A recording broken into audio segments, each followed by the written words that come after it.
Shout out to our sponsor, our own damn selves. We can do that, right? Hell yeah, we can, because it's our 13th birthday. We'll cry if we want to, and also we're giving you presents. So you can get 13% off all merch until April 13th when you use the code RT13. How old are we? 13. Oh. Welcome to The Know, I'm Ashely Jenkins. I'm Turney. We waited years to rage quit Dark Souls 3, and now, finally, the reviews are here. With series creator Hidetaka Miyazaki returning to the director's chair for what may or may not be the last entry in the franchise, fans have been dying to know.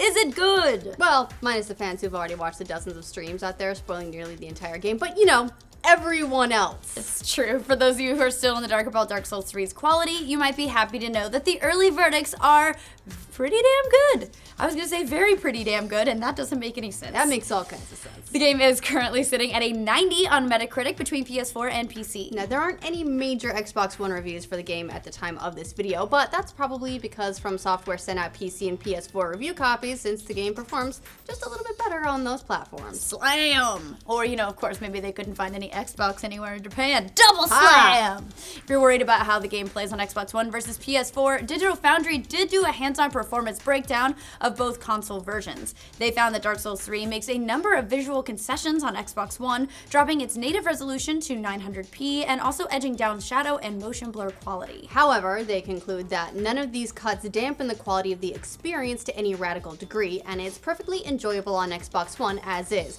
So, fanboys on both sides can suffer together regardless of console affiliation. It's a beautiful thing. It is. It is a beautiful thing. Brother against brother, no more, all together.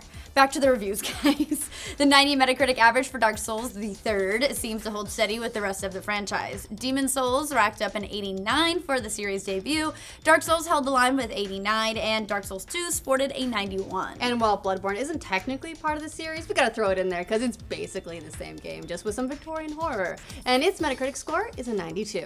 Interestingly enough, Dark Souls 2 is considered by many fans to be the JV entry into the series, since Miyazaki handed off directing while he hopped over to Bloodborne. But that didn't seem to affect the review scores. It's actually faring a little bit better than Dark Souls 3 at the moment. So you're saying Dark Souls 3 is a failure? Yeah, that's exactly what I'm saying. As for the individual reviews outlets like Twinfinite, The Daily Dot, and Telegraph, all bequeathed perfect scores. IGN gave it a 9.5, PC Gamer a 94, and Game Informer a 9.3.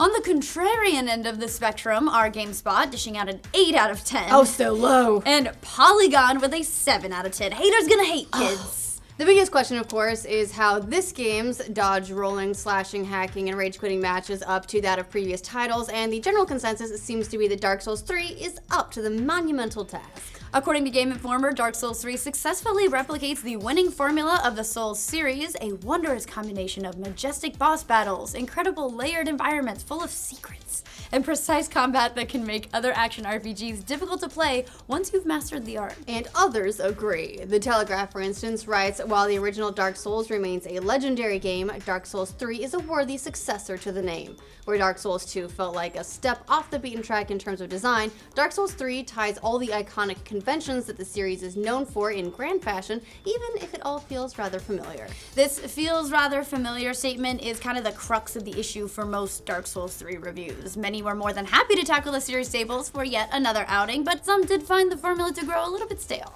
In his review, Polygon calls the game From Software's first crack in the armor, citing bland world design and pacing for its slightly more negative take on the game. However, their biggest issues with the game were technical, saying it's a complete technical mess. According to them, the huge vistas and towering bosses resulted in massive slowdowns in certain instances. Ouch. Others mentioned the technical issues as well, but for them, the beauty of Dark Souls 3's setting, coupled with its devil in the details world building, more than made up for any negatives. For IGN, the Kingdoms of Lothric and the Lands That Lie Beyond contain some of the most visually striking places developer From Software has ever created. As for the aforementioned boss fights, Dark Souls 3 apparently adds some of the series' most tough and interesting battles to the mix. Part of this is due to incorporating more of the Bloodborne phase system, which apparently comes with mixed results. Yeah, according to the Telegraph, for every miss in terms of boss fights, there are plenty of hits, writing that the majority are brilliantly designed. Each boss has gravitas and grace to it, with unique gimmicks and visually stunning series-high designs. But as is normal for the series, the boss fights also tended to end in frustration for some. Which is Some? Just all. some? Come on. Like Game Informer, who said that as the game goes on, there's an unfortunate undertone of sameness that begins to set in, especially later in the game. Too many similar humanoids with swords and juggling techniques. And of course, the other staple of Dark Souls is the tried and true love it or hate it combat system. Thankfully, From Software has mixed things up in that department, not only adding some of the faster pace of Bloodborne to a few encounters, but also adding a new focus point bar, giving players one more thing to manage. PC Gamer says of the slightly tuned combat system, Dark Souls 3 sets up even more chaotic arenas throughout and accommodates with attacks that execute much faster than prior Souls games, shifting the focus to improvisational crowd management. GameSpot likewise celebrates the variety compared to Dark Souls 2, writing that obstacles come in a variety of grotesque forms along the way. Hulking giants and feral dogs, ancient knights and suicidal monks. Each enemy is a unique threat, and in groups, they grow more dynamic and punishing, demanding a flexible approach to combat. Others sang the praises of the new weapon art system, which gives each weapon a unique ability that can help you out in a bind. Now, when combined with the focus points, many reviewers said it makes for a greater variety of character builds, such as dual wielders, which make for some very interesting PvP encounters. And also, they just look sweet. Yeah. 2 swords, instant win. So basically, Dark Souls 3 sounds like a Dark Souls game. If you love the combat, frustration, lost rewards of the earlier games, then you'll find plenty to love in the newest entry. And for many, it might even be the series at its peak in terms of presentation and scope. If the series is wearing a bit thin on you, you might be disappointed in a few of the boss fights and by the level design, which is a touch more linear than previous games. But come on, as Dark Souls fans are Dark Souls fans. You know there what is you're no getting wear there. and thin. Absolutely. And if you love the lore and the world, Dark Souls 3 will give you plenty of places to explore, new secrets to unearth, in between all those gruesome, surprising deaths. And probably wow some of them as well. So how many of you guys are planning Enjoy the view while you're being eviscerated. That's great. So how many of you guys are picking it up when it drops on April 12th? Let us know in the comments. Also, are you watching a bunch of the streams? Because the Japanese streaming streamers yourself? already got it. You do it? Let us know in the comments down below. And for more on the latest From Software and news about Dark Souls, remember to like this video and subscribe to The Know. Hey, looking good. You look good. Yeah, you want to look this good? For Rooster Teeth's 13th birthday, we're offering 13% off in the store until April 13th when you use the offer code RT13. Today, we're Jeff's bitches. Or we're Jeff, bitches. That's right. Tomorrow, we could be anything.